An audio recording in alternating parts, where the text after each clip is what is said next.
أعوذ بالله من الشيطان الرجيم بسم الله الرحمن الرحيم وإذ قلنا للملائكة اسجدوا لآدم فسجدوا إلا إبليس أبى فقلنا يا آدم إن هذا عدو لك ولزوجك فلا يخرجنكما من الجنة فتشقى إن لك ألا تجوع فيها ولا تعرى وأنك لا تظمأ فيها ولا تضحى فوسوس إليه الشيطان قال يا آدم هل أدلك على شجرة الخلد وملك لا يبلى فأكلا منها فبدت لهما سوآتهما وطفقا يخصفان عليهما من ورق الجنة وعصى آدم ربه فغوى ثم اجتباه ربه فتاب عليه وهدى قال اهبطا منها جميعا بعضكم لبعض عدو فإما يأتينكم مني هدى فمن اتبع هداي فلا يضل ولا يشقى ومن أعرض عن ذكري فإن له معيشة ضنكا ونحشره يوم القيامة أعمى قال رب لم حشرتني أعمى وقد كنت بصيرا قال كذلك أتتك آياتنا فنسيتها وكذلك اليوم تنسى وكذلك نجزي من أسرف ولم يؤمن بآيات ربه ولعذاب الآخرة أشد وأبقى أفلم يهد لهم كم أهلكنا قبلهم من القرون يمشون في مساكنهم إن في ذلك لآيات لأولي النهى صدق الله العظيم. الحمد لله رب العالمين والصلاة والسلام على سيد المرسلين وعلى آلہ وأصحابہ اجمعین اما بعد. سورہ طٰہٰ کا یہ 7واں رکوع ہے جس کے بھی آپ کے سامنے تلاوت کی گئی. اس رکوع میں جملہ 12 آیتیں ہیں جن کا آغاز ہو رہا ہے آیت نمبر 116 سے اور اختتام ہوا آیت نمبر 128 پر. ان 12 آیتوں میں سے 11 آیتوں میں اللہ تعالیٰ نے حضرت آدم علیہ السلام اور حضرت آدم علیہ السلام کا جو سفر ہوا عالم بالا سے دنیا کی جانب اس کا تذکرہ فرمایا. لیکن اس واقعے کا یا اس مضمون کا آغاز پچھلے رکوع کی آخری آیت سے ہو چکا ہے جو آیت نمبر 115 ہے. اگرچہ کہ رکوع دوسرا تھا، چھٹے رکوع میں وہ آیت پڑھی جا چکی ہے، لیکن آیت کا تعلق آج کے رکوع سے زیادہ قوی ہے، زیادہ پختہ ہے بمقابلے پچھلے رکوع کے. اس آیت میں اللہ تعالیٰ نے ارشاد فرمایا وَلَقَدْ عَهِدْنَا إِلَىٰ آدَمَ مِنْ قَبْلُ، بے شک ہم نے عہد لیا تھا آدم سے پہلے ہی، فَنَسِيَ تو انہوں نے بھلا دیا، وَلَمْ نَجِدْ لَهُ عَزْمًا اور ان کے پاس ہم نے عزم نہیں پایا. حضرت آدم علیہ السلام کا یہ جو تذکرہ شروع ہو رہا ہے سورۃ طٰہٰ میں، اس سورے میں یہ نیا تذکرہ نہیں ہے. حضرت آدم علیہ السلام کے واقعے سے اور اس تذکرے سے ہم مانوس ہیں اس طور پر کہ سورۃ البقرہ میں بہت تفصیل کے ساتھ ہی گزر چکا، سورۃ الاعراف میں یہ تفصیل کے ساتھ گزر چکا ہے، سورہ بنی اسرائیل میں اشارہ گزرا، سورۃ الکہف میں اشارہ گزرا، اور سورہ طٰہٰ میں اب پھر ایک جز، ایک حصہ ہمارے سامنے آ رہا ہے. سورۃ الشعراء میں بھی حضرت آدم علیہ السلام کا تذکرہ ہے۔ ویسے 25 مقامات ہیں جہاں حضرت آدم علیہ السلام کا تذکرہ بہت اختصار کے ساتھ یا تفصیل کے ساتھ آیا، لیکن اس میں 3 مقامات بہت اہم ہیں: سورۃ البقرہ، سورۃ الاعراف اور سورۃ طٰہٰ۔ سورہ بقرہ میں حضرت آدم علیہ السلام کا جو تذکرہ ہوا اور حضرت آدم علیہ السلام کا جو سفر جنت سے ہوا دنیا کی طرف، ابلیس نے جو حضرت آدم علیہ السلام کو جنت سے نکالنے کی سازش کی، اس میں ابلیس کا رویہ، اس کا کردار زیادہ واضح کیا گیا، کیونکہ اللہ تعالیٰ سورہ بقرہ میں یہ پیغام دینا چاہ رہا ہے کہ ضد اور حسد جان لیوا ہے، تباہی کا سبب ہے، کیونکہ آگے بنی اسرائیل کا بہت تذکرہ آ رہا ہے۔ سورہ بقرہ میں حضرت آدم علیہ السلام کے تذکرے کے معان بعد آپ دیکھیں گے، فوراً بعد آپ دیکھیں گے بنی اسرائیل کا تذکرہ شروع ہوا، اور بنی اسرائیل مارے گئے ضد میں، حسد میں، جلسی میں۔ بنی اسماعیل میں کیسے نبوت آ گئی، اور غرور اپنا کہ ہم اعلیٰ نسل کے ہیں۔ تو اللہ تعالیٰ نے انسانوں کو اس اسرائیلی کردار سے، بلکہ آپ اجازت دیں وہ اسرائیلی کردار نہیں بلکہ ابلیسی کردار سے بچنے کے لیے حضرت آدم علیہ السلام کا بطور تمہید تذکرہ فرمایا اور ابلیس کے کردار کو زیادہ نمایاں کیا۔ سورۃ الاعراف میں حضرت آدم علیہ السلام اور حضرت آدم علیہ السلام کے خلاف جو ابلیس نے سازش کی، اسکیم بنائی، اس کا تذکرہ اللہ تعالیٰ نے اس انداز میں کیا کہ ابلیس حضرت آدم علیہ السلام سے جنت کی نعمتوں کو چھیننا چاہتا تھا، اور جنت کی نعمتوں میں ایک نعمت بہت عجیب و غریب جو حضرت آدم علیہ السلام کو حاصل تھی، وہ حلہ جنت، ایک جنت کا لباس تھا جو حضرت آدم علیہ السلام کو، ایک پیراہن تھا جو حضرت آدم علیہ السلام کو ملا ہوا تھا۔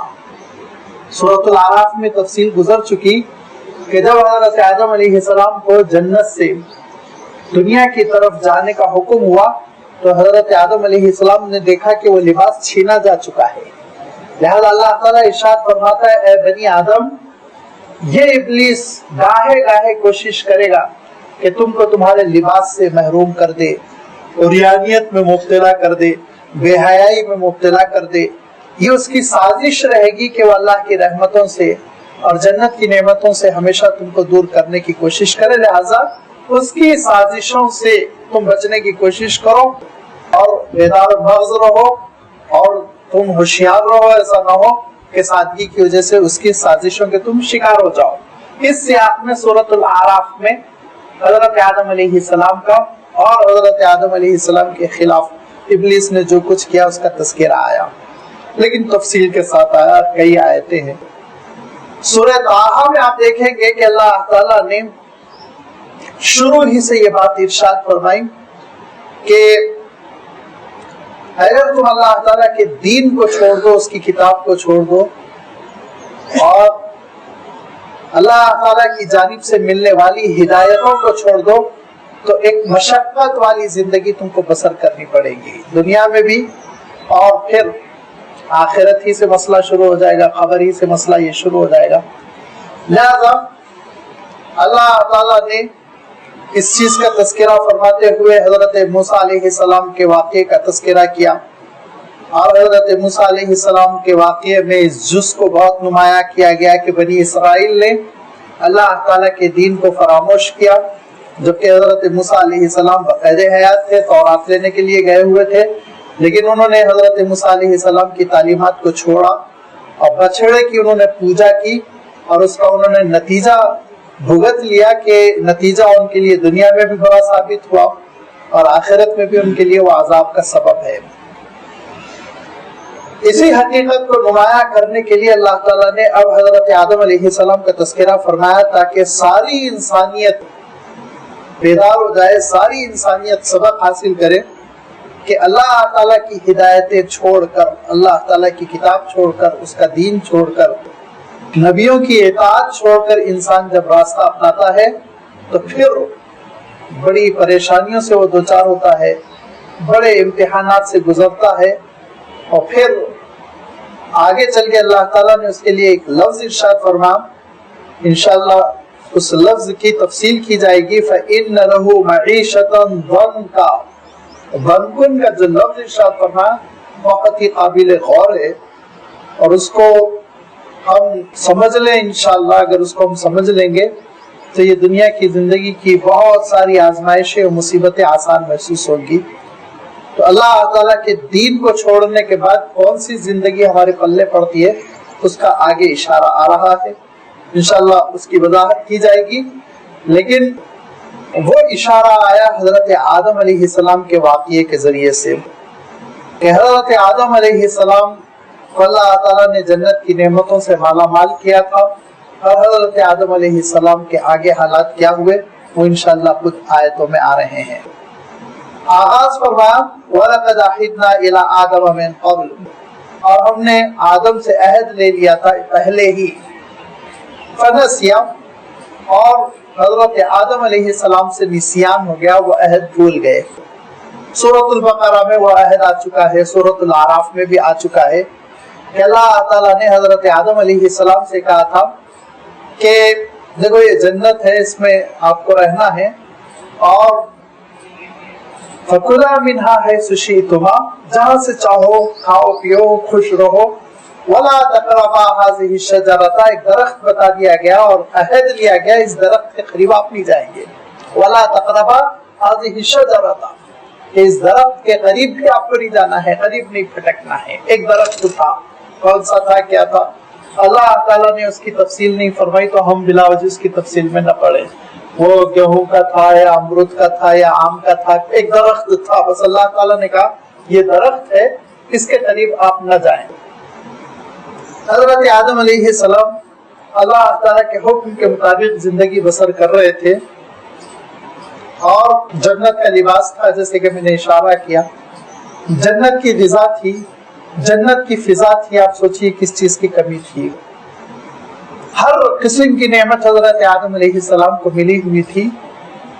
ابلیس تھا کہ وہ بے چین ہوا جا رہا تھا، کیونکہ ابلیس نے یہ قسم کھا رکھی تھی کہ حضرت آدم علیہ السلام کو اور حضرت آدم علیہ السلام کی نسل کو ڈگر سے ہٹا کر رہے گا، بھٹکائے گا۔ اس نے قسم کھائی تھی، اس کا تذکرہ آپ جانتے ہیں، سورۃ الاعراف میں بھی آ چکا ہے، سورۃ البقرہ میں بھی، کہ جب اللہ تعالیٰ نے ارشاد فرمایا کہ یہ آدم ہے، آدم کا جسد ہے، اس کو تم سجدہ کرو، اس کے لیے سجدہ ریز ہو جاؤ، تو اس نے انکار کیا، تکبر میں مبتلا ہو گیا، اللہ تعالیٰ کی جانب سے غضب کا شکار ہو گیا، تو اس نے یہ تحیہ کیا کہ میں آدم کو، ان کی نسل کو بھٹکا کر رہوں گا۔ لہذا اب ابلیس بے چین ہونے لگا جب حضرت آدم علیہ السلام جنت کی نعمتوں سے مالا مال زندگی بسر کر رہے ہیں۔ کتنے سال یہ عرصہ گزرا بتانا مشکل ہے، یہ جنت کا عرصہ تھا، یہ جنت کی زندگی تھی، یہ جنت کی حیات تھی، کتنی طویل تھی، کتنی مختصر تھی، یہ اس کی تحدید کرنا دنیا میں ہمارے لیے ممکن نہیں۔ بہرحال ایک بڑی مدت حضرت آدم علیہ السلام جنت ہی میں رہے، تو اب ابلیس کو پریشانی ہونے لگی، لہذا ابلیس نے وسوسہ ڈالنا شروع کیا، اور اس وسوسے کا تذکرہ آپ جانتے ہیں، اللہ تعالیٰ نے سورۃ الاعراف میں فرمایا۔ اور وسوسے کا مسئلہ ایسا ہی ہے، وسوسے کو سمجھنا بہت آسان ہے، پچھلے زمانے میں دل میں وسوسہ کیسے ڈالا جاتا ہے یہ ذرا سمجھنا مشکل تھا، آج کل بہت آسان ہے، کیونکہ بیٹھے بیٹھے آپ کے پاس وسوسے آتے رہتے ہیں، اس میں SMS آتے ہیں اور اس میں اشارے ہو جاتے ہیں، اور اس کے ذریعے سے آپ بہت ساری باتیں کرتے رہتے ہیں، بہت ساری ایسی چیزیں ہوتی رہتی ہیں جس کو سامنے والے کی خبر بھی نہیں ہوتی۔ میٹنگ ہو رہی ہے، آمنے سامنے دو صاحبین بات چیت کر رہے ہیں، اور بیچارے سامنے والے کو خبر ہی نہیں ہے کہ ان کی مخالفت میں میسیجز پہ میسیجز آ رہے ہیں، ان کو یہ بولیے، ان کو یہ بولیے، ان کو یہ بولیے۔ تو یہ وسوسے ہیں جو دل میں ڈالے جاتے ہیں۔ SMS کو میں نہیں کہہ رہا ہوں، اس ٹائپ کی چیزیں تھی ابلیس جو جس کو استعمال کر رہا تھا۔ یہ میں تشریح اس لیے کر رہا ہوں بہت سے سوالات سے بچنے کے لیے. بہت سے سوالات پیدا ہوتے ہیں عام طور پر تاریخ کا جو لٹریچر پڑھتے ہیں ان کے دلوں میں کہ وہ سانپ کی شکل میں مور کے پیر پر بیٹھ کے جنت پہنچ گیا اور پھر اس کے بعد سے حضرت آدم علیہ السلام کو بہکایا وغیرہ وغیرہ. یہ ساری چیزیں اسرائیلیات کی ہے. شیطان کے اندر اللہ تعالیٰ نے ایک صلاحیت رکھی کہ ایک اس کو اندیکھی طاقت ملی، ایک ایسی طاقت جو ہم کو نظر نہیں آتی، جس کے ذریعے سے وہ دل میں خیالات ڈالتا ہے. اس کے لیے میں نے آپ کو ایک مثال دے دیا. آج اتنی ہم نے ترقی کر لی کہ آج ہمارے پاس خیالات ڈالنے کے لیے بہت سے ہتھیار آ چکے ہیں ہمارے بچوں کے ہاتھوں میں. تو لازمی بات ہے اللہ تعالیٰ نے اس کو جو صلاحیت دی وہ صلاحیت ذرا کمال کی ہے، لہذا وہ وسوسہ ڈالتا ہے، دل میں خیالات ڈالتا ہے. تو اس نے بڑی محنت کی حضرت آدم علیہ السلام پر، کیونکہ اللہ تعالیٰ ارشاد فرماتا ہے ایک تو یہ قاسمہما، بہت قسمیں کھاتا رہا. دوسرے ارشاد فرمایا فدلاہما بغرور، دلہ کے معنی ہوتے ہیں اپنی بات پر لے آنا، کسی طرح آمادہ کر لینا. بڑی محنت کی ابلیس نے، اور بڑی محنت کرنے کے بعد ہو سکتا سالوں کی محنت رہی ہوگی ہماری دنیا کے اعتبار سے، بڑی مدت اسلوب بدل کر. اور یاد رکھیے ایک بات، اگر اسلوب بدل کر نئے اسٹائل سے کہی جائے تو وہ بات انسان کے دل میں گھر کر جاتی ہے، انسان کے دل میں جگہ پا لیتی ہے. اس کی مثال دی گئی، اور اس کی مثال سب سے اچھی مثال آج کا موجودہ دور کا میڈیا ہے. آج کے میڈیا نے چاہے وہ پرنٹ ہو چاہے الیکٹرانک ہو، ایک خاص قسم کی صورت کو، ایک خلیے کو بطور دہشت گردی اتنا پیش کیا کہ معصوم دماغ مسخ ہو گئے. داڑھی اور ٹوپی کے ساتھ انہوں نے اتنا پیش کیا کہ جبکہ کوئی دونوں میں تعلق نہیں، لیکن جو سیدھے سادے معصوم دماغ ہے آپ ان کو دیکھیے کہ وہ متاثر ہو گئے، مسخ ہو گئے. کیوں؟ اسلوب بدل کر جب بات کی جاتی ہے تو اس بات کا ایک اثر ہو جاتا ہے. اور اس کی میں ایک مثال کہانی کے ذریعے سے دینا چاہتا تھا کہ بچپن میں ہم نے کہانی سنی کہ ایک بزرگ صبح فجر پڑھ کر چہل قدمی کے لیے نکلے تو وہ اپنی بکری کو ساتھ لے کر نکلے کہ بکری کو بھی میں چرا لوں گا. سیدھے سادہ لوگ آدمی تھے. جب وہ لے کر نکلے تو 3 چوروں نے دیکھا اور انہوں نے کہا کہ بکری کو کسی طرح اچک لینا چاہیے ان کے ہاتھ سے، لیکن لڑنا بھیڑنا مشکل ہے، چیخیں گے پکاریں گے، لوگ آئیں گے ان کی مدد کریں گے، ہماری پٹائی ہوگی. لہذا انہوں نے ایک اسکیم بنائی اور ان میں سے ایک شخص ایک مکہ پر نکلا اور اس کے بعد سلام کرنے کے بعد کہا کہ مولانا اچھا نہیں لگتا صبح کتے کو لے کے جا رہے ہیں. انہوں نے کہا بیوقوف ہے، بکری ہے، کتا نظر آ رہا ہے تجھ کو. لہذا وہ آگے بڑھ گئے تو دوسرا مخالف سمت سے آیا اور اس کے بعد اس نے کہا زمانہ بدل گیا، آج کل اللہ والے بھی کتوں کے ساتھ ٹہل رہے ہیں، کہتا ہوا چلا گیا. اب یہ بکری کو دیکھتے ہیں، سوچتے ہیں کہ یہ کتا تو لوگوں کو نظر نہیں آ رہی ہے، جن وین تو نہیں ہے، ذرا گھبراہٹ دل میں پیدا ہو گئی. اور آگے بڑھے تو تیسرا نکلنے کے بعد اس نے کہا کہ اعلیٰ ذات کا کتا تو ہے نہیں، پھر بھی لے کے ٹہل رہے ہیں. تو انہوں نے بکری کی ڈوری چھوڑ دی کہ یہ خطرناک چیز ہے، مجھے بکری نظر آ رہی، دوسروں کو کتا نظر آ رہی. لہذا وہ ایک کنارے ہو گئے، چوروں نے بکری ہڑپ کر لی. اسلوب بدل کر بات کرنے سے انسان کے دل میں گھبراہٹ پیدا ہوتی ہے، انسان کے دل میں وہ بات حقیقت بن جاتی ہے اور سمجھنے لگتا ہے کہ شاید یہی سچ ہے. اور اس کی میں مثال دے دی آج کل جو حشر ہو رہا ہے، میڈیا جو ہمارا حشر کر رہا، آپ دیکھ لیجئے. لہذا ابلیس نے اسلوب بدل کر بات کہی. اللہ تعالیٰ ارشاد فرماتا ہے فدلاہما، دلہ کے معنی ہوتے ہیں، تدلیہ کے معنی ہوتے ہیں کھینچ کے نیچے لے آنا. اتنا ابلیس نے اتنا دھوکہ دیا، قسمیں کھا کے ایسی باتیں کہی کہ حضرت آدم علیہ السلام کو ان کے موقف سے نیچے لے آیا، یہاں تک کہ وہ درخت کے قریب چلے گئے. اور پھر اس کے بعد سے اللہ تعالیٰ نے حضرت آدم علیہ السلام کو جنت سے نکلنے کا حکم دیا. وہ آ رہا ہے تو فرمایا ابھی بالکل اختصار کے ساتھ کہ فنسیا، بھول گئے حضرت آدم علیہ السلام عہد کو، جو عہد ہوا تھا کہ درخت کے قریب نہ جائیں گے. ولم نجد لہ عزما، اور ہم نے ان کے پاس عزم نہیں پایا، ثابت قدمی نہیں پائی. اور وقت گزرنے کے بعد، مدت کے دراز ہو جانے کے بعد عہد کو بھلا دینے کا ان کے اندر ہم نے وہ صلاحیت پائی یا ان کے اندر یہ ایک حقیقت پائی جس کی وجہ سے عہد انہوں نے بھلا دیا. یہ کب ہوا؟ وَإِذْ قُلْنَا لِلْمَلَائِكَةِ اسْجُدُوا لِآدَمَ، جبکہ ہم نے فرشتوں سے کہا تھا کہ آدم کے لیے سجدہ ریز ہو جائیں. فَسَجَدُوا، تو سب نے سجدہ کیا، إِلَّا إِبْلِيسَ، سوائے ابلیس کے. ابا، اس نے انکار کر دیا سجدہ کرنے سے. جب اس نے انکار کیا تو پھر اللہ تعالیٰ نے اس سے یہ پوچھا کہ ابلیس، میں نے تجھ کو جب حکم دیا تھا سجدہ کرنے کا تو نے سجدہ کیوں نہیں کیا؟ تو اس نے یہ کہا کہ میں اپنے آپ کو حضرت آدم علیہ السلام سے بہتر پاتا ہوں. اس نے کہا، یہ ابلیس کا غرور ہے یا ابلیس کی غلط فہمی ہے، اب جو چاہے کہہ لے. اللہ تعالیٰ نے کہا یہاں خیر یا خیر نہ ہونے کا کوئی مسئلہ نہیں، یہاں حکم کا مسئلہ ہے. میں نے حکم دیا تھا، میرے حکم کی تعمیل ہونی چاہیے تھی. خیر ہے نہیں ہے اس سے تجھ کو بحث نہیں، حکم میرا. لہذا اللہ تعالیٰ نے کہا کہ اس کی سزا تجھ کو ملے گی. تو اس نے کہا سزا تو آپ دے دیجئے لیکن مجھے مہلت دیجئے کہ میں آدم اور ان کی نسل کو بہکاؤں. ضد دیکھیے، گناہ پہ گناہ، گناہ پہ گناہ ہے، اس کیفیت کو آپ ذہن میں رکھیے. اللہ تعالیٰ ارشاد فرماتا ہے کہ الا ابلیس، اور سورۃ الکہف میں گزر چکا ہے، کان من الجن ففسق عن امر ربی، جن تھا وہ، فرشتوں میں سے نہیں تھا، اور اس نے اللہ تعالیٰ کا حکم نہ مانا، انکار کیا. اس کے بعد سے اللہ تعالیٰ نے حضرت آدم علیہ السلام سے خطاب کیا، ارشاد فرمایا فقلنا یا آدم، تو ہم نے کہا اے آدم، ان ھذا عدو لک، بے شک یہ آپ کا دشمن ہے، ولزوجک، اور آپ کی اہلیہ کا بھی دشمن ہے، آپ کا اور آپ کی شریک حیات کا، آپ کی اہلیہ محترمہ کا، دونوں کا یہ دشمن ہے. اور یہ ایک کوشش کرے گا، وہ کوشش یہ ہوگی کہ جنت سے کسی طرح آپ کو نکال دیا جائے. لہذا اس کی سازش کے آپ شکار نہ ہو. فلا یخرجنکما من الجنت، لہذا وہ آپ کو جنت سے نہ نکال پائے. اگر وہ جنت سے نکال دے گا تو فتشقا، آپ مشقت میں پڑ جائیں گے. وہی مشقت جس کا میں نے شروع میں تذکرہ کیا، جس کی تفصیل آگے آ رہی ہے. وہ مشقت کیا ہے؟ اللہ تعالیٰ نے آگے اس کی تشریح کر دی.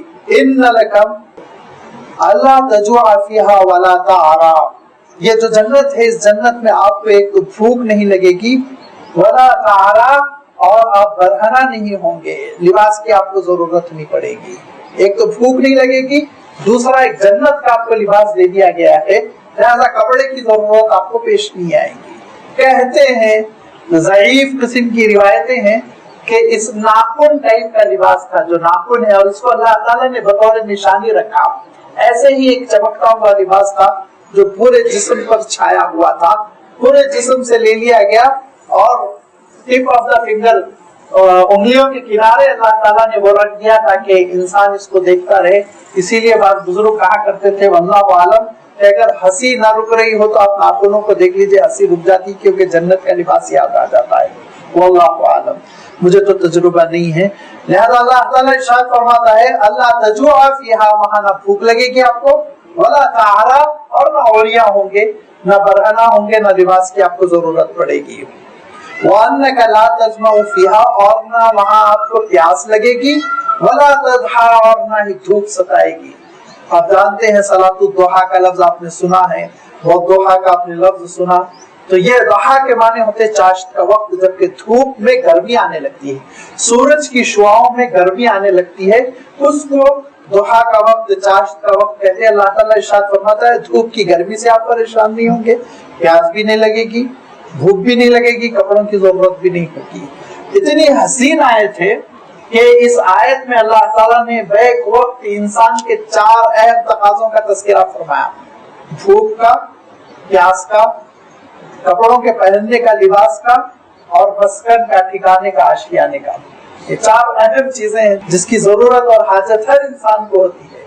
لیکن آپ دیکھیں گے یہ 4 چیزوں کا تذکرہ کس حسین ترتیب کے ساتھ ہے، عجیب و غریب، عقل کو حیران کر دینے والی ترتیب ہے، غور کرنے کی ضرورت ہے. دیکھیے کیا ارشاد فرما، ان لک اللہ تجوع فیہا ولا تعرا، بھوک اور پھر لباس، 2 کا تذکرہ پہلے.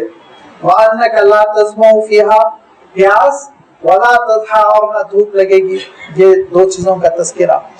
یعنی اللہ تعالیٰ نے یہ بھی اشارہ فرما دیا کہ نہ سردی کے تقاضوں سے پریشان رہو گے، نہ گرمی کے تقاضوں سے پریشان رہو گے. جنت میں سردی میں بھوک محسوس ہوتی، پیاس نہیں لگتی، اور سردی میں خوب پہننے کی ضرورت محسوس ہوتی ہے، گرم کپڑے ہوں، اور گرمی میں پیاس خوب لگتی ہے اور دھوپ ستاتی ہے، لہذا گرمی کی 2 چیزوں کا تذکرہ اللہ تعالیٰ نے الگ فرمایا، سردی کی 2 چیزوں کا تذکرہ اللہ تعالیٰ نے الگ فرمایا.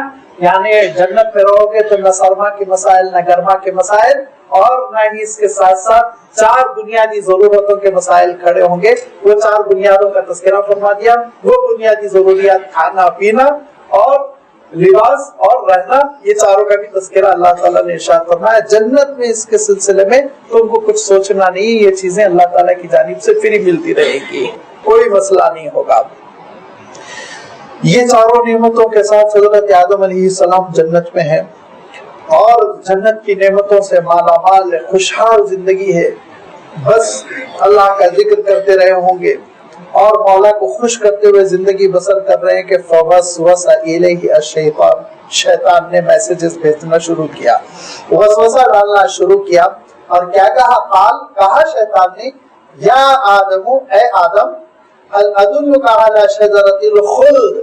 جب ابلیس نے یہ کہا ہوگا کہ جنت سے نکلنے کے لیے کوئی گناہ کیجئے تو لازمی بات ہے حضرت آدم علیہ السلام نے لعنت و ملامت کی ہوگی اور کہا ہوگا خود اللہ تعالیٰ کی دھتکار، اللہ تعالیٰ کی پھٹکار، اس کے غضب کا مستحق ہو گیا، اب مجھے بھٹکانے چلا. تو اس نے کیا کیا؟ اب وہ دیکھیے ایسے لباس میں آیا اور اس نے اپنی بات ایسے انداز میں پیش کی کہ جس کی وجہ سے اس کی سازش کا اور اس سازش کا جو انجام برآمد ہونے والا ہے اس کا پتہ نہیں چلا. کیا کہا؟ ادلک علی شجرۃ الخلد، اے آدم ایک درخت ہے جو خلد کا درخت ہے. خلد کہتے ہیں ہمیشہ رہنے والا. تو شیطان نے ایک بات یہ کہی، ابلیس نے ایک بات یہ کہی کہ ایسا درخت ہے جس کو آپ استعمال کر لیں گے تو آپ ہمیشہ جنت میں رہیں گے، نکلنے کا کوئی خطرہ نہیں رہ جائے گا. ابھی خطرہ ہے، اب جب درخت استعمال کر لیں گے تو ہمیشہ جنت میں رہیں گے، نکلنے کا خطرہ ختم ہو جائے گا. وہ ملک لا یبلا، اور ایک بادشاہت ملے گی جو ختم نہیں ہوگی. لا یبلا اصل میں بلیا کے معنی ہوتے بوسیدہ ہو جانا، بلیا یبلا کے معنی جیسے کپڑا بوسیدہ ہو کے پھٹ جاتا ہے، لیکن یہاں اللہ تعالیٰ نے اس کو استعمال کیا فنا کے معنوں میں. وہ ملکن، اور ایک ایسی مملکت آپ کو ملے گی، ایک ایسی حکومت آپ کو ملے گی لا یبلا، جو کبھی ختم نہ ہوگی، فنا نہیں ہوگی، بوسیدہ نہیں ہوگی، کمزور نہیں ہوگی، مستقل بادشاہت قیام آپ کا رہے گا اس جنت میں. لہذا اس درخت کو آپ استعمال کیجئے. اور قسمیں کھاتا رہا اور یہ کہتا رہا کہ میں ایسی نصیحت آپ کو کر رہا ہوں، اتنی میں آپ کی خیرخواہی چاہتا ہوں کہ اگر آپ میری بات نہ مانے تو آپ کو بہت نقصان ہوگا. اس بات کو باور کرانے کے لیے خوب قسمیں کھائیں. تو حضرت آدم علیہ السلام کو اس بات کا تجربہ ہی نہیں تھا کہ کوئی قسم بھی جھوٹی کھائے. یہ تو ہم لوگوں کا تجربہ ہو گیا، دھیرے دھیرے قسمیں بھی جھوٹی کھاتے ہیں اور جھوٹ بولنے والے زیادہ قسمیں کھاتے ہیں. یہ تو اب پتا چلا. اس زمانے میں تو لازمی بات ہے، پہلا تجربہ حضرت آدم علیہ السلام کے سامنے کہ قسم کھا رہی ہے ایک شخصیت، ایک ذات، اور یہ کہہ رہی ہے کہ اللہ کی قسم آپ کھا کے تو دیکھیے کتنا مزہ آئے گا، کیسا آپ ہمیشہ رہیں گے، کیا لازوال قسم کی نعمتیں آپ کو ملیں گی. اتنا بولتا رہا، اسلوب بدل بدل کر، انداز بدل بدل کر، سالوں اور بڑی مدت تک، کہ حضرت آدم علیہ السلام کو ایسا محسوس ہوا کہ یہ بات سچ کر رہا ہے. لہذا جو عہد کیا تھا اللہ تعالیٰ سے کہ میں وہ درخت کے قریب بھی نہ پھٹکوں گا، وہ عہد بھول گئے. فَأَكَلَا مِنْهَا، تو ہر دو نے اس درخت کو کھا لیا، اس کے پھل کو کھا لیا، اس کے پھل کو چکھ لیا. فَبَدَتْ لَهُمَا سَوْآتُهُمَا، جس کا میں نے تذکرہ کیا کہ ان کا سطر کھل گیا. یعنی جنت کا لباس بدا کے معنی ظاہر ہو جانا، سوآت معنی سطر، وہ جسم کے حصے جن کو پوشیدہ رکھا جاتا ہے. فَبَدَتْ لَهُمَا سَوْآتُهُمَا، ان کا سطر کھل گیا، ان کے جسم کے پوشیدہ حصے کھل کر سامنے آ گئے، بالکل اوریاں ہو گئے. وَطَفِقَا، تو ہر دو نے، حضرت آدم و حوا نے شروع کر دیا، یخصفان علیہما من ورق الجنہ، جنت کے پتوں کو سے اپنے بدن کو ڈھانکنا شروع کر دیا، جنت کے پتوں سے اپنے بدن کو چھپانا شروع کر دیا. اور وہاں پتا چلا کہ ابلیس نے کتنی بڑی سازش کی ہے اور کتنا بڑا اس کا نقصان ہو گیا. لہذا حضرت آدم علیہ السلام نے، حضرت حوا نے، جو انسان کے اندر فطری حیا اللہ تعالیٰ نے رکھی، حیا ہمارے اندر فطرت میں ہے، لہذا اس فطرت کے خلاف جو لڑنے کی کوشش کرتے ہیں اور حیا کا دامن چاک چاک کرنا چاہتے ہیں، وہ دراصل اللہ تعالیٰ نے جس فطرت پر انسان کو پیدا کیا اس فطرت کے خلاف بغاوت کرتے ہیں، وہ ہمیشہ ناکام ہوں گے۔ اوریانیت کو انسان فطری طور پر پسند نہیں کرتا، انسان کے مزاج کے خلاف ہے۔ انسان جیسے بھوکا نہیں رہ سکتا، انسان جیسے پیاسا نہیں رہ سکتا، انسان جیسے بغیر نیند کے بغیر سوئے نہیں رہ سکتا، ایسے ہی انسان بغیر لباس کے نہیں رہ سکتا۔ مزاج ہے یہ انسان، فطرت ہے یہ۔ لہذا اس فطرت کے خلاف جو بغاوت کرتے ہیں وہ ابلیس کے چیلے ہوتے ہیں اور انسانیت کو بھٹکاتے ہیں، پریشان کرتے ہیں، مصیبت میں مبتلا کرتے ہیں۔ یہ اوریانیت جو پیدا کی گئی دراصل یہ ابلیس کی ایک سازش ہے جو حضرت آدم علیہ السلام کے زمانے سے انسان کے خلاف رچا رہا ہے۔ دو سازشیں ہیں جن کے ذریعے سے ابلیس چاہتا ہے انسان برباد ہو جائے۔ ایک اللہ کے ساتھ شریک کرنا، شرک کے لیے بڑی کوشش جتن کرتا ہے وہ، اور دوسرے انسان کو عریاں کر دینا، ننگا کرنا، اس کے لیے بڑے جتن کرتا ہے، بڑی کوششیں کرتا ہے۔ کبھی مذہب کے نام پہ انسان کو ننگا کرتا ہے، کبھی تہذیب کے نام پہ، فیشن کے نام پہ انسان کو ننگا کرتا ہے، اور کبھی انسان کو اپنا اختیار اور اپنی مرضی اس نام سے وہ ننگا کرتا ہے۔ اس کو معلوم ہے جب انسان عریاں ہو جائے گا، ننگا ہو جائے گا تو پھر روحانیت ختم ہو جائے گی، اللہ تعالیٰ کو نہ یاد رکھے گا نہ یاد کرے گا، پھر جہنم میں جائے گا، ابلیس کامیاب ہوگا، انسان ناکام ہوگا۔ لہذا اللہ تعالیٰ ارشاد فرماتا ہے، اے ابن آدم عقل سے کام لو، اور اللہ تعالیٰ نے تم کو جو لباس عطا کیا ہے اس لباس سے اپنے صدر کو ڈھکا کرو۔ وَتَفِقَا يَخْصِفَانِ عَلَيْهِمَا مِنْ وَرَقِ الْجَنَّةِ، ہر دو نے، حضرت آدم و حوا نے چھپانا شروع کر دیا جنت کے پتوں سے اپنے بدن کو۔ وَعَصَىٰ آدَمُ رَبَّهُ فَغَوَىٰ، اور پھر آدم علیہ السلام کا یہ جو معاملہ ہوا اس پر اللہ تعالیٰ تبصرہ کر رہا ہے۔ لیکن میں ایک بات یہ اشارہ کر دوں کہ اللہ تعالیٰ نے صاف ارشاد فرمایا تھا کہ دیکھو جنت میں کوئی مشقت نہیں ہے، بہت آسان زندگی، اللہ تعالیٰ کی جانب سے ہر چیز مہیا ہے، لباس ملا ہوا ہے، کھانا پینا اور رہنا آشیانہ ہر چیز تم کو میسر۔ لیکن دنیا میں ان ساری چیزوں کے لیے مشقت کرنی پڑے گی، کوشش کرنی پڑے گی۔ دنیا میں انسان کو جس مشقت کا سامنا کرنا پڑے گا وہ پیٹ بھرنے کے لیے بھی، لباس حاصل کرنے کے لیے بھی، پیاس بجھانے کے لیے بھی، آشیانہ بنانے اور دھوپ سے بچنے اور موسموں کے تقاضوں سے بچنے کے لیے بھی، یہ چاروں چیزوں کے لیے انسان کو مشقت کرنی پڑے گی۔ لہذا اس کے لیے مفسرین نے ایک بات ارشاد فرمائی، اور وہ روایت صحیح ہے نہیں ہے اس سے ترک نظر کرتے ہوئے مجھے اس کی ضرورت نہیں محسوس ہو رہی ہے کہ اس روایت کی صحت پر تحقیق کی جائے، کیونکہ بطور مثال میں آپ کے سامنے وہ روایت رکھنا چاہتا ہوں کہ یہ ارشاد فرمایا حضرت آدم علیہ السلام جب دنیا میں آ گئے اور اس کے بعد سے یہاں حالات جب نارمل ہو گئے اور بھوک ستانے لگی تو اللہ تعالیٰ نے ارشاد فرمایا کہ گیہوں بوئیے، کھیتی کریے۔ لہذا گیہوں بویا گیا، اس کے بعد کھیتی تیار ہوئی، وہ کاٹا، اور کاٹنے کے بعد اس کو کوٹا، اور کوٹا اور آٹے میں تبدیل جب ہو گیا تو اس کو گوندا اور پھر روٹی پکائی، اور پکانے کے بعد جب حضرت آدم علیہ السلام کھانے کے لیے جب پہلا لقمہ اٹھائے تو اتفاقاً وہ ہاتھ سے پھسل کر گر گیا۔ تو حضرت آدم علیہ السلام کی زبان سے بے ساختہ نکلا، اللہ اتنی مشقت کے بعد تو تیار کیا تھا۔ تب اللہ تعالیٰ نے ارشاد فرمایا کہ میں نے تم سے کہا تھا نا کہ فلا یخرجنکما من الجنۃ فتشقى، جنت سے نکلو گے تو پھر مشقت ہی مشقت ہے، مشقت ہی مشقت ہے۔ تو واقعہ یہ ہے کہ اللہ تعالیٰ ارشاد فرماتا ہے وَلَقَدْ خَلَقْنَا الْإِنسَانَ فِي كَبَدٍ، ایک مشقت ہے جس میں انسان اب ڈال دیا گیا ہے کہ محنت کرنا، اور محنت کرنے کے بعد پھر نتیجہ حاصل کرنا، اور جب نتیجہ مل جاتا ہے تو پھر کبھی کبھی سکون سے اس نتیجے سے انسان فردوس بھی نہیں ہو پاتا، اس سے فائدہ بھی نہیں اٹھا پاتا، وہ اس کے ہاتھ سے پھسل جاتا ہے۔ یہ مشقت کی زندگی دنیا کی زندگی ہے۔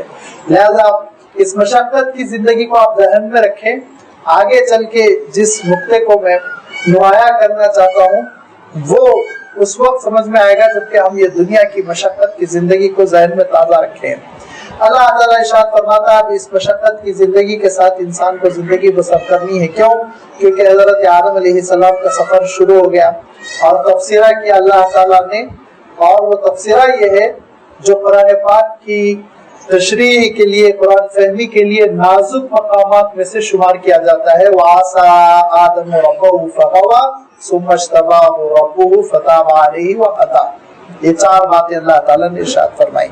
ایک عَصَىٰ آدَمُ، عصا اسی لفظ سے معصیت کا لفظ بھی بنا ہے جو ہم گناہ کے لیے استعمال کرتے ہیں۔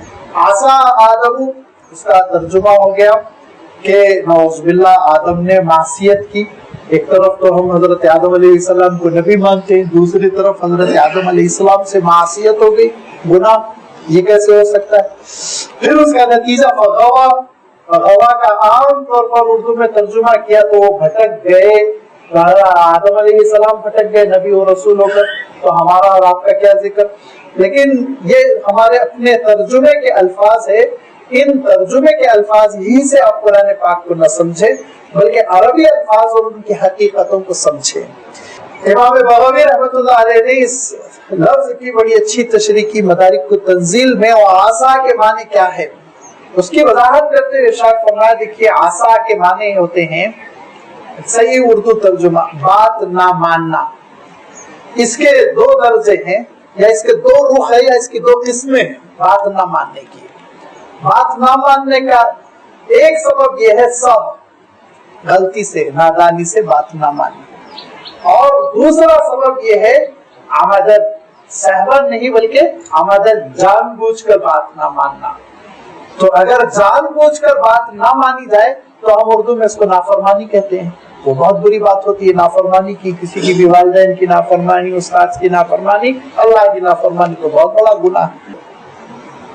تو کہتے ہیں کہ عصا دونوں کے لیے جامع ہے۔ عصا معصیت کا جو لفظ اس سے بنا، عصا، یہ دونوں کے لیے جامع ہے۔ اب جب سہون، نادانی کے ساتھ بات نہ مانی جائے تو اس کے لیے ازل مزلتن کا لفظ ارشاد فرمایا قرآن پاک میں آیا ہے، فَأَزَلَّهُمُ الشَّيْطَانُ مِمَّا كَانَ فِيهِ، مزلہ، پھسلا دینا، ہٹا دینا راستے سے۔ اور ازدن کرنے کے لیے ازنب ذنبن کا لفظ ارشاد فرمایا اللہ تعالیٰ نے، ازدن گناہ کرنا، ازنب، ذنوب کا لفظ آپ نے سنا ہوگا، ذنبن، جب ازدن گناہ ہوتا ہے تو پھر وہ ذنبن کا لفظ آتا ہے، اور اگر نادانی سے ہو جائے تو مزلتن کا، اللہ تعالیٰ نے یہاں عصا کا لفظ ارشاد فرمایا، اور یہ بات نہ ماننے کی تشریح اللہ تعالیٰ نے دوسری جگہ کر دی کہ دراصل ابلیس نے پھسلا دیا تھا۔ حضرت آدم علیہ السلام دانستہ طور پر گناہ کے مرتکب نہیں ہوئے، بلکہ نہ جاننے کی وجہ سے حضرت آدم علیہ السلام نے ایک وہ کام کیا جو اللہ تعالیٰ کے حکم کے خلاف پڑتا تھا۔ ایک بات ہے، اور دوسری بات یہ کہ اس سورہ طٰہٰ کے سیاق میں بھی جبکہ حضرت موسیٰ علیہ السلام کا بھی تذکرہ گزرا، اور اس میں حضرت موسیٰ علیہ السلام وقت سے پہلے پہنچ گئے طور پر، تو اللہ تعالیٰ نے ارشاد فرمایا، اے موسیٰ عجلت کیوں کی؟ تو حضرت موسیٰ علیہ السلام نے کیا ارشاد فرمایا؟ عجلت الیک ربی لترضی، میں آپ کو خوش کرنے کے لیے جلدی آ گیا میں۔ آپ سے یہ کہا جائے کہ آپ نے ابھی ظہر کیوں ادا کر لی، تو آپ یہ کہیں کہ میرا جی چاہا کہ اللہ کو خوش کر لو، جلدی ظہر پڑھ لو، لیکن ظہر تو نہیں ہوئی، ظہر تو ادا نہیں ہوئی۔ دنیا کے سارے مفتیوں سے آپ پوچھ لیجئے کہ آپ چاہے اللہ کتنا خوش کرنے کے لیے آپ وقت سے پہلے نماز پڑھ لیں، نماز تو ہوئی نہیں ہے، اعادہ کرنا پڑے گا۔ تو اللہ تعالیٰ نے ارشاد فرمایا، موسیٰ بہرحال غلطی تو غلطی ہے، آپ جلدی کیوں آئے؟ لہٰذا اس جلدی کی وجہ سے 10 دن آپ کو اور قیام کرنا پڑے گا۔ 1 مہینے کا وعدہ ہوا تھا، اب 40 دن آپ کو یہاں قیام کرنا پڑے گا۔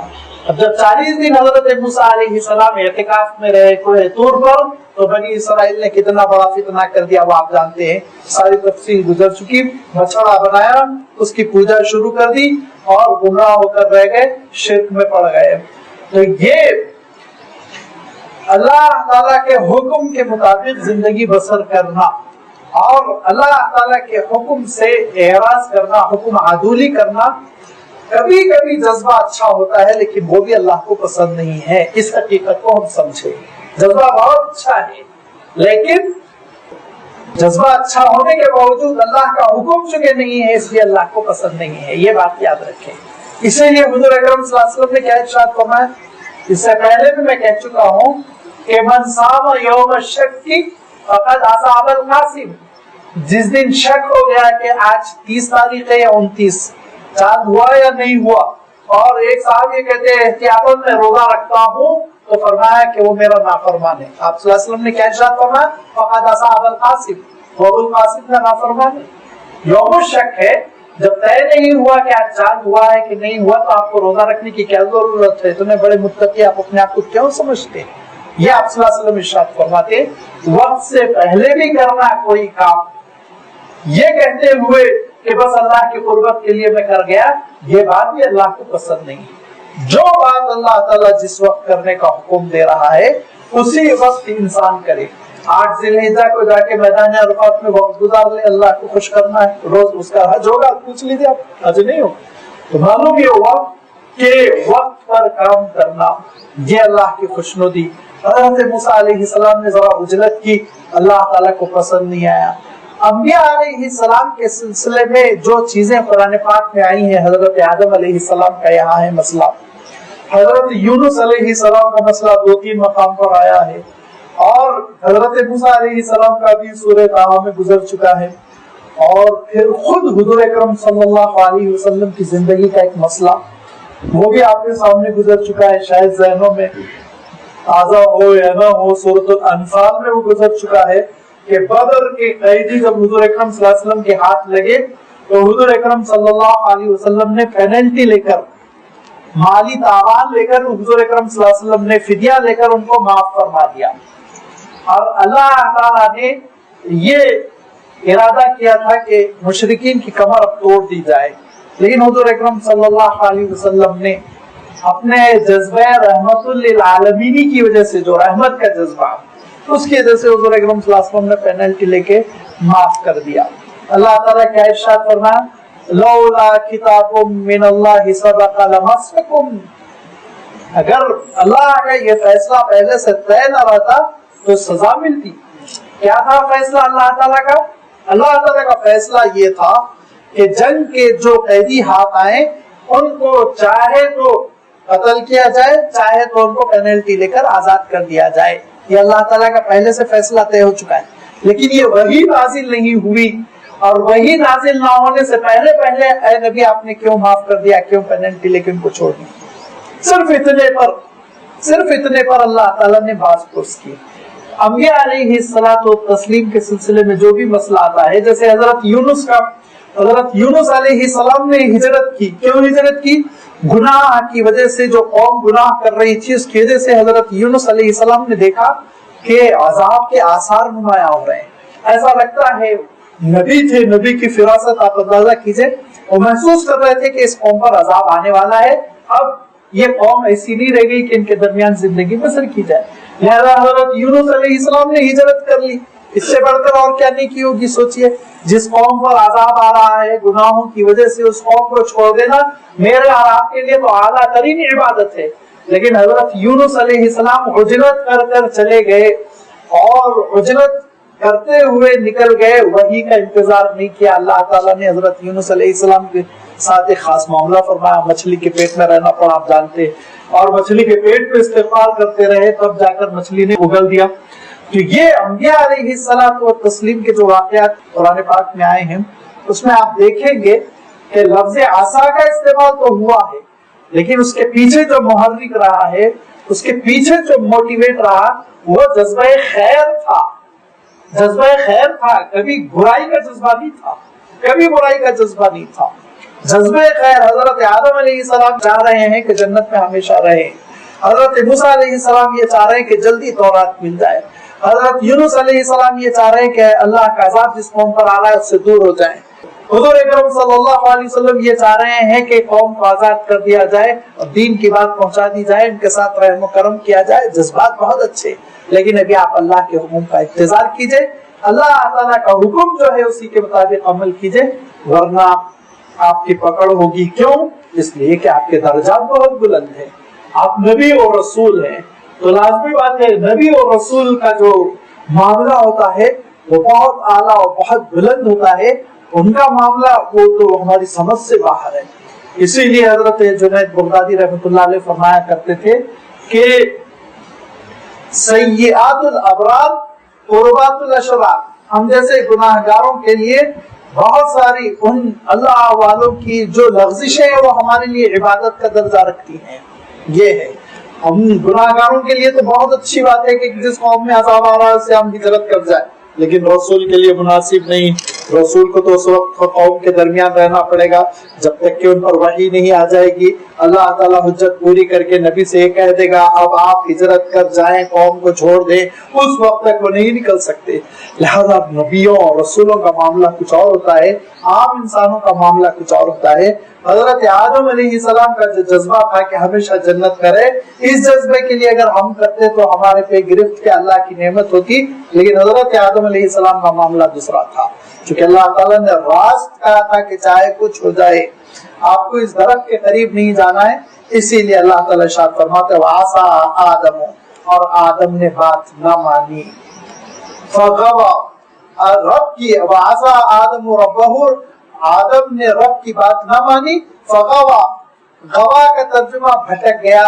اس سے کرنا یہ دراصل ہمارے اپنے الفاظ کا مسئلہ ہے، ورنہ غوا کے معنی ہوتے ہیں کہ انجام نکھر کر سامنے نہیں آیا، نتیجے کا علم نہیں ہو سکا، نتیجہ مخفی ہو گیا، نگاہوں سے مستور رہ گیا، لہذا فیصلہ صحیح فیصلہ نہ ہو سکا.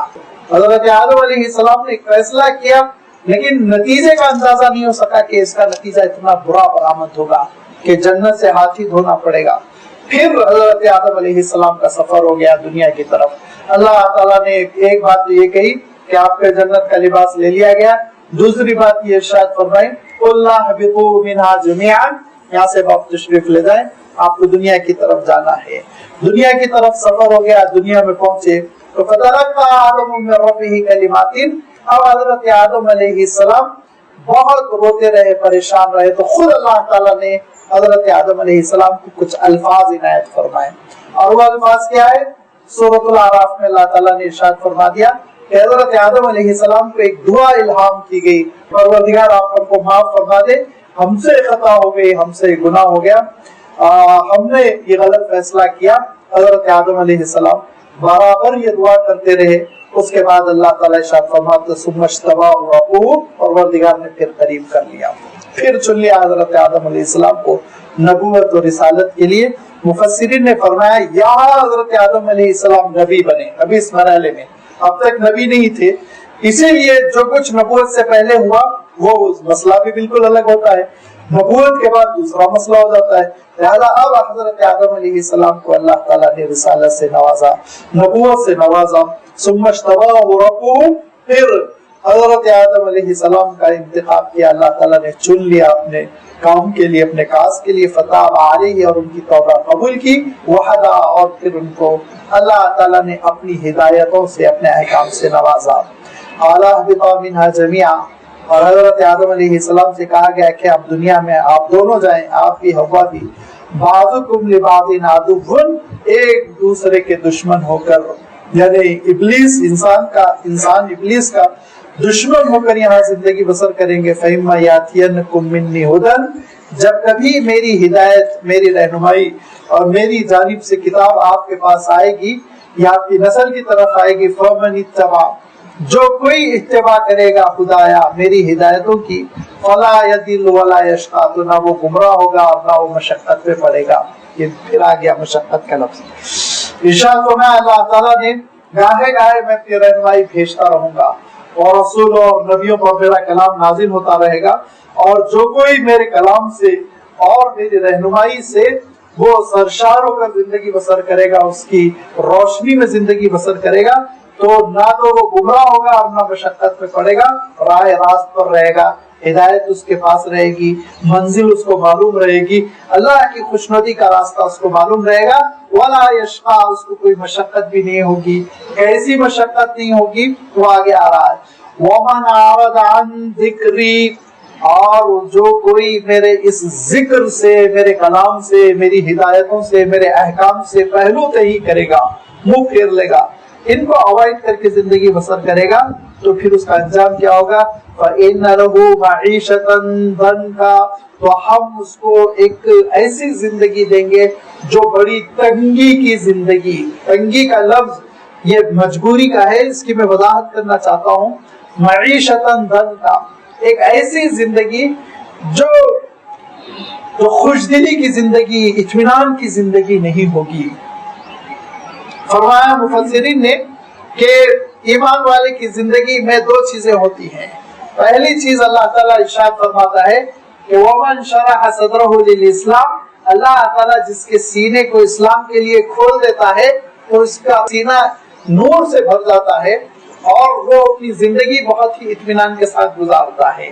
اور دوسری چیز یہ کہ اس کا نتیجہ یہ نکلتا ہے، اس کا قلب مطمئن ہو جاتا ہے، دل مطمئن ہو جاتا ہے، وہ اللہ تعالیٰ سے راضی ہو کر زندگی بسر کرتا ہے.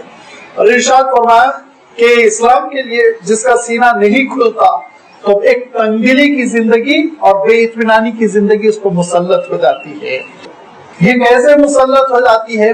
اس طور پر مسلط ہو جاتی ہے کہ سورہ طٰہٰ ابھی تازہ آپ کے سامنے گزر رہی ہے.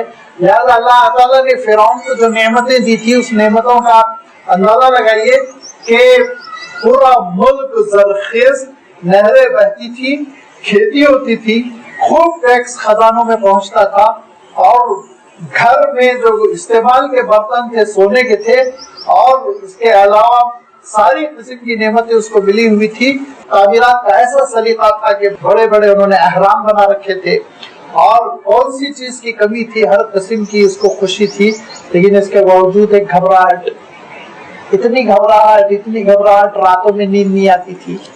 مجھے کیسے معلوم ہو گیا راتوں میں نیند نہیں آتی تھی؟ میں تھوڑی کوئی ملاقات کیا، لیکن آپ اندازہ لگائیے بچوں کو کیوں قتل کرتا تھا، چھوٹے چھوٹے بچوں کی جان کیوں لیتا تھا؟ کتنی گھبراہٹ رہی ہوگی، کتنی حیرت رہی ہوگی جس کی وجہ سے وہ بچوں کی جان لیتا تھا. ورنہ معصوم بچوں کے سلسلے میں یہ تصور کر لینا، شاعر نے کہا نا کہ مگس کو باغ میں نہ آنے دو، یہ جو شہد کی مکھی ہے اس مکھی کو چمن میں ہی نہ آنے دو، کیونکہ یہ چمن میں آئے گی تو یہ پھول کا رس پیے گی، پھول کا رس پینے کے بعد کیا کرے گی؟ یہ جا کے شہد کا چھتا بنائے گی. اور شہد کا چھتا کس چیز سے بنتا ہے؟ موم سے. اور پھر موم بنا کر لوگ اس موم سے موم بتی بنائیں گے، شمع بنائیں گے، اور پھر شمع روشن کی جائے گی. اور جب شمع روشن ہوگی تو پروانہ آئے گا اور اس کے اطراف و اکناف کو چکر لگائے گا، جل کے وہ بیچارہ مارا جائے گا. تو پروانے کا ناحق قتل ہوگا. اسی لیے پابندی لگا دو شہد کی مکھی پر کہ وہ چمن میں ہی نہ آئے، پھول کا رس ہی نہ پیے. ایک شاعر نے یہ کہا. تو فرعون نے یہی کیا کہ بچہ بڑا ہوگا، بڑا ہونے کے بعد سے اتنا طاقتور بنے گا کہ میری پوری مملکت کے خلاف وہ کھڑا ہو جائے گا، اس کے بعد مجھ سے جنگ کرے گا، میں اس سے شکست کھا جاؤں گا، میری حکومت ختم ہو جائے گی، لہذا بچوں کو قتل کر دو. کتنی گھبراہٹ کی زندگی تھی جو اللہ تعالیٰ نے اس کو مسلط کر دی تھی. آپ سوچئے دنیا کی پوری نعمتیں ہونے کے باوجود یہ ایسی زندگی جس میں چین کی نیند میسر نہ ہو اور سکون کے ساتھ ٹہلنے کا موقع نہ ہو، یہ ہے معیشت ضنکا، جس کے بارے میں اللہ تعالیٰ ارشاد فرماتا ہے جو میرے دین سے محروم ہو کر زندگی بسر کرے گا، میری ہدایتوں سے اور میری تعلیمات سے، میرے رسولوں کے اسوے سے محروم ہو کر زندگی بسر کرے گا تو اس پہ ایک تنگ زندگی میں دے ماروں گا، پریشان رہے گا، اس زندگی سے سکون میسر نہیں ہوگا. اور اس کے مقابلے میں جو میری تعلیمات، میری ہدایتوں اور میری کتاب میں زندگی بسر کرے گا تو اس کا عالم یہ ہوگا حضور اکرم صلی اللہ علیہ وسلم ببول کے درخت کے نیچے کھلے آسمان میں سو رہے ہیں، کوئی سیکورٹی کا مسئلہ نہیں. پورے فوجی صحابہ بکھر گئے، سب اپنے اپنے خیموں میں، اللہ کے رسول صلی اللہ علیہ وسلم تنہا سو رہے ہیں. اور پہنچ گیا ایک مشرک دشمن اور اس نے خود حضور اکرم صلی اللہ علیہ وسلم کی تلوار درخت سے اٹھا لی اور اس کے بعد سے حضور اکرم صلی اللہ علیہ وسلم کے سینے پہ تلوار کو تان لیا کہ آپ صلی اللہ علیہ وسلم کی آنکھ کھل گئی. انتہائی سکون کے ساتھ اس کو آپ صلی اللہ علیہ وسلم دیکھ رہے ہیں. اس نے کہا کیا محمد من یمنعک منی، محمد کون بچائے گا آپ؟ حضور اکرم صلی اللہ علیہ وسلم کہتے اللہ بچائے گا. ہاتھ کاپا، تلوار گر گئی اس کے ہاتھ سے. اس کے بعد حضور اکرم صلی اللہ علیہ وسلم نے تلوار اٹھائی اور کہا اب تو بتا من یمنعک منی، تجھے مجھ سے کون بچائے گا؟ تو کہتا ہے کن خیر آخذ، اچھی طرح تلوار لینے والوں میں سے آپ بنیے. عفو درگزری کرنے والوں میں سے آپ بنیے. تو حضور اکرم صلی اللہ علیہ وسلم ارشاد فرماتے اسلام لائے گا؟ تو اس نے کہا اسلام تو نہیں لاتا ہوں لیکن ایک وعدہ کرتا ہوں آپ سے جھگڑا نہیں کروں گا، آئندہ سے جنگ نہیں کروں گا. آپ نے فرمایا جاؤ معاف کرتا ہوں، جاؤ چلے جاؤ. مجبور نہیں کیا تلوار لے کے اسلام قبول کر لے، ورنہ الزامات آج کل کے لوگوں کو تو بڑا موقع ملتا. آپ صلی اللہ علیہ وسلم نے معاف کر دیا. یہ سکون بغیر سیکیورٹی کے ببول کے درخت کے نیچے سو جانا، یہ سکون کس کو میسر ہے؟ دیکھیے آپ عالم کیا ہے، کتنی سیکیورٹی، کتنی گھبراہٹ، کتنی جان نکلی جا رہی ہے اور پتہ نہیں کھانا بھی ہضم ہوتا ہے کہ نہیں ہوتا، رات میں نیند بھی آتی ہے کہ نہیں آتی. یہ زندگی دے ماری جاتی ہے جب دین نہیں ہوتا. جب دین نہیں ہوتا، اللہ تعالیٰ کی تعلیمات نہیں ہوتی، اللہ کا ذکر نہیں ہوتا، اللہ سے رشتہ توکل اور اس کی ذات سے تعلق نہیں ہوتا، تو یہ زندگی دنیا میں دے ماری جاتی ہے. اور وَنَحْشُرُهُ يَوْمَ الْقِيَامَةِ أَعْمَى، اور ہم قیامت کے دن میدان حشر میں جب حشر برپا کریں گے، جب جمع کریں گے ساری انسانیت کو اکٹھا کریں گے، تو ایسے لوگوں کو اندھا اٹھائیں گے. پہلے مرحلے میں جب یہ اٹھیں گے تو اندھے اٹھیں گے اور کہیں گے قال رب لما حشرتنی اعمی، پروردگار مجھے آپ نے اندھا کیوں اٹھایا، وقت کنت بصیرا، دنیا میں تو آنکھیں تھی، دنیا میں تو دیکھتا تھا. تو کہا جائے گا دنیا میں ہم نے تجھ کو بصارت دی تھی لیکن اس بصارت سے تو نے بصیرت نہیں پیدا کی، تو نے فراست نہیں پیدا کی، ہوش نہیں پیدا کیا اپنے اندر. قال كذلك اتتك آیاتنا، ہماری آیتیں اسی طرح تجھ تک پہنچی تھی، فنسیتها، فراموش کر دیا تو نے ہماری آیتوں کو، ہمارے احکام کو، ہماری ہدایتوں کو پس پشت ڈالا، پیٹ کے پیچھے ڈالا.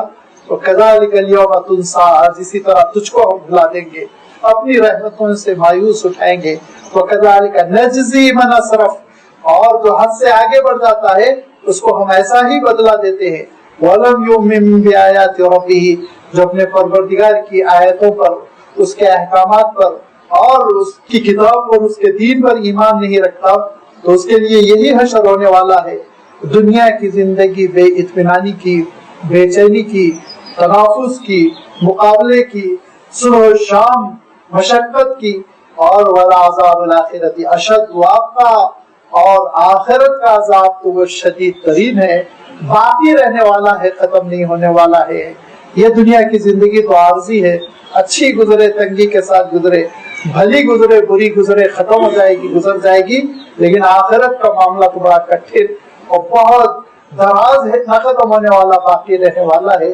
لہذا فانی زندگی کو قربان کر دو لافانی زندگی پر، باقی رہنے والی زندگی کے لیے باقی نہ رہنے والی زندگی کو داؤ پر لگا دو، ورنہ پھر اللہ تعالیٰ ارشاد فرماتا ہے کہ بہت سی قومیں گزری بڑی شان شوکت والی اور بہت ہی وہ عظمت کے ساتھ، احتشام کے ساتھ زندگی بسر کر رہے تھے، لیکن کیا ہوا، ان کے ٹھکانوں کا کیا اثر ہوا، وہ کہاں گئے. یہ سب کچھ اللہ تعالیٰ نے آگے کی آیتوں میں تذکرہ فرمایا. انشاءاللہ اس کی وضاحت آئندہ اتوار آپ کی خدمت میں رکھی جائے گی. وآخر دعوانا ان الحمد للہ رب العالمین.